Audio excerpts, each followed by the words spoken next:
Okay, so I'm here with Mr. Noah. Noah, tell us a little bit about yourself and what your story is. I've been very passionate in aviation since I was 8 years old. I was just like a kid at airports. Everyone would get upset with like layovers, but I was always that kid that would always watch at the window, watching airplanes fly. And I was just very fascinated with them, and I was just thinking to myself, maybe one day I'll become a captain. So I did my first discovery flight when I was 16 years old, and ever since then I loved it, and I continued pursuing it. And so, what happened that brought you to 4D that's related to that? So, when I was 4 years old, I had muscle eye surgery, um, and after the muscle eye surgery, they overcorrected it. So, there were some complications. Eventually, what happened was my brain shut off my right eye, and my right eye didn't want to work with my left eye. So I had lack of depth perception. I had a hard time navigating my own environment. So, it was actually affecting my brain probably more than my eyes were in a certain way. So I was always going to like eye doctors when I was a kid. It just seemed like my vision wasn't as good as it should have been. But when I was around like when I was 16, I was going in for my third class medical, which is for a private pilot, and I had a hard time with that. Getting my medical because I was diagnosed with ADD. I eventually got it. It took 8 months, but they want to review everything to make sure that I'm not on medicine or anything. I was when I was a kid, but it was like years, after that. But I eventually got it. I still had a hard time with flying. I didn't understand why the flight school was always telling me that I was always behind, and I didn't understand why. I just had trouble. Not just flying, but just in life, I was always having trouble. Following directions in school. I had a reading disability.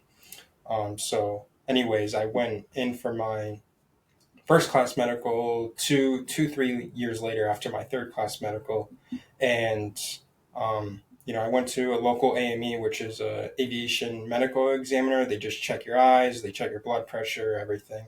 So he shined this light in my right eye, and it wasn't. He was asking me, "Is your eye aligning with that light?" I was like, "I don't really think so. It's not. It does not really making sense to me." So he was telling me, no big deal. Just go to your local eye doctor. They'll just put prism glasses. So I went to a local eye doctor a few weeks later. And was that an ophthalmologist or another Yeah, it was optometrist? just an optometrist. Okay. Um, and they we were asking the eye doctor if prism glasses would help. Like we tried that, and they said that prism glasses wouldn't help because it was too strong for my eyes. It just like my brain just wasn't working with my eyes really well. Mhm. So, um, they said that your eyes are very misaligned. They were saying that you might have like double vision and all that stuff, and I never heard of any of these things. Because the reason why they were saying that is because I had a head tilt, Mhm. and the eye surgery caused a head tilt. Um, so, And that um, was because, with the surgery, they kind of made one of the eyes a little bit higher than the yeah, other. exactly. And so then you got used to trying to align Yeah, it by making your head yeah. move. Yeah.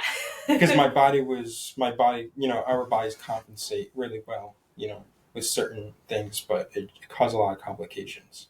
And you were able to make it work. It's just like thinking about, through your ADD, through your reading Yeah, disability, you had to work so hard yeah. in order for everything to come together. Hmm. So, as a really, motivated person, you were able Hmm. to do that. Yeah, But then things were hard. yeah, yeah. Yeah. So, okay, so we got the third class medical. All right, fine. Why didn't you stop there? Um, the reason why I didn't stop there is, because I think no matter what is in your way, you always got to keep pushing through. Even though at first you seem like you want to give up, because that's exactly how I felt. I wanted to give up, but luckily I did have a mother that was continuing to push me through. Mm-hmm. Because it's very important to have a parent that helps you continue on with your journey. Mm-hmm. Especially with what you want to do in life. And you were a teenager, Yeah. right? Like, and you were a teenager when you came here. when you started. I mean, I guess technically you're still, but you're an adult now. Yeah. But you were in high school when you came here. Yeah. You know, Yeah. It was. and so you were still very young, and so having that motivation as a very young person is huge. But yeah, having mom to be like, hey, I see the potential. I know this is you. You're Mhm. going to do it. Yeah. That's pretty awesome. Yeah. We like your mom too. So how did you find us then? So, I was really upset after what the optometrist told me, because even then we were asking like a while ago, if vision therapy would help, like years ago. And they're like, yeah, vision therapy isn't going to help, it's not going to do anything because your eye is just not working. But anyways, we still tried to find many other solutions, because why not, Mm-hmm. you know? Mm-hmm. But my mom was looking online, and about a year ago, she was looking at the website, and it said 4D Vision. So she gave 4D Vision a call. We made an appointment, and we went in. I think May 23rd. I think that was the date, which is almost a year ago, which is Mm-hmm. unbelievable. Yeah. But, so I saw you that first day, and you guys were really good at looking at how our brain works, how it works with our eyes, and my eyes were very misaligned. So Dr. Collier came up with a program of doing vision therapy for 7 months. Also even doing some physical therapy to help with the neck, because it's not only the eyes, it's also the neck, it's the brain, because the brain is the one that works your eyes. Mm-hmm. And Dr. Collier taught me that really well. And yeah, we had you call up our buddies down the street and say, hey, this head tilt, that's that muscle, we can only get the eyes so good, but that muscle memory of just feeling more comfortable on the tilt. Yeah. So yeah, we called up our buddies. I'm glad that you guys work together. Yeah. So Dr. Collier came up with a program. I think it was like 7 months was the program. We worked together on all the different eye exercises, the red and green glasses. Doing like what was it called, the 4 papers that we put on the wall. The 4 corners? Yeah, the 4 corners. Yeah. I just remember that, when my eyes would barely even be able to do that, But, as I kept continuing on, my first reevaluation, I already went from 13 diopters to misalignment to 6. I was like, wow, that's crazy.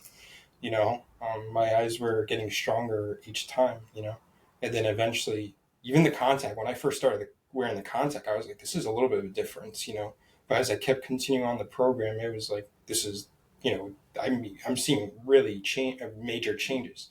Because I remember when I was driving, even with driving, I had a really hard time, like from, turning, switching lanes. Like I would feel like I'm a lot closer than I really am. Even like parking, I would feel I'm a lot closer than I really was, but I really, But after vision therapy, all those things there like resolved it. My life has became a lot more normal. My eyes work together. I went from lack of depth perception to normal depth perception. Not even normal, superior actually. Yes. My eye coordination was amazing. I was able to navigate my own environment a lot better. And Dr. Collier even told me that it's possible that you were misdiagnosed with ADD. So I think if we had like taken care of this before, yeah, if you didn't have to put so much effort into like making your eyes work for learning and reading and stuff like that, then maybe it wasn't actually a thing. Yeah. And my advice, to not just pilots, but to people that feel like they should go to optometrists, I think that's, I think you should just go to a vision therapist, especially Dr. Collier, because she's amazing. I mean, Jessica's amazing. Oh, thank you. They're a team effort. They do an amazing job. Thank you. That's so sweet. Well, it's our pleasure. We love this, and that's why I wanted to have you come in and tell your story too, because I think so many people lose help, and if you want to be a pilot, like that's kind of one of those things where you have to have that like drive, that passion, that dream. Yeah. And if you're told you cannot have your dream, Like, how does that feel to be told you can't have your dream? I mean, you know, it does, it makes you feel very upset that when someone tells you that you can't follow your dreams or whatever. But, I think some people always have certain things to say, to make them feel better about themselves. But, Mm. no matter what people say to you, no matter what they tell you, you always got to keep going and do what you believe that you can do. Because you might think that you can't do it, but you might surprise yourself that you can actually do it. All you have to do is have confidence. You need dedication on what you want to do, and you got to have that love for what you want to do. Like Mm-hmm. pilots make a lot of money, but it's not about the money too. It's about the passion that you have. It's about the passion you start having as a kid, because Mm-hmm. that's where it all comes down to. Like Mm-hmm. with me, it was just through traveling and just watching airplanes fly at airports. That's how I found my passion, Yeah, and I just pursued it ever since. that's awesome. That's so cool. Can you, I mean, it obviously having that passion, having that drive can make a huge difference. Yeah.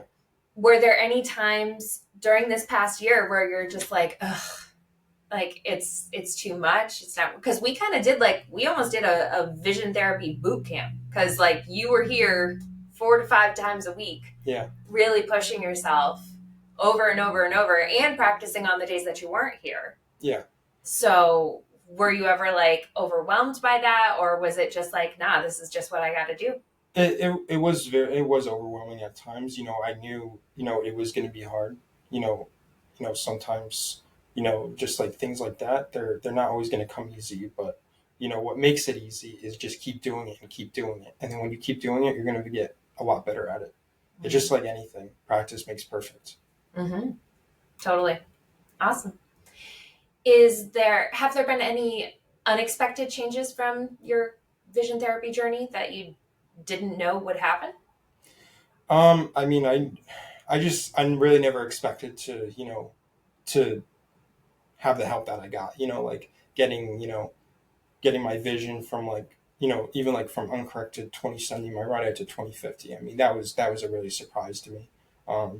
Just making your eye, from not working to actually working, especially with the progress I made within 7 months. I was really amazed. That's what to me was very unexpected. Just going from the eye surgery to having all these issues when you're a kid to now having a normal life. That to me, that was really unexpected. That's so exciting. Yeah. So I feel like we're just at the beginning, because you just qualified for Yeah, I your. did. I found out about a week ago that I qualified for my first class medical. Woo! I got a special issuance, and that gave me a huge relief. And what does that allow you to do now? It just allows me to fly airlines. I don't have any limitations. My only limitation is just wear contacts, and that's really it.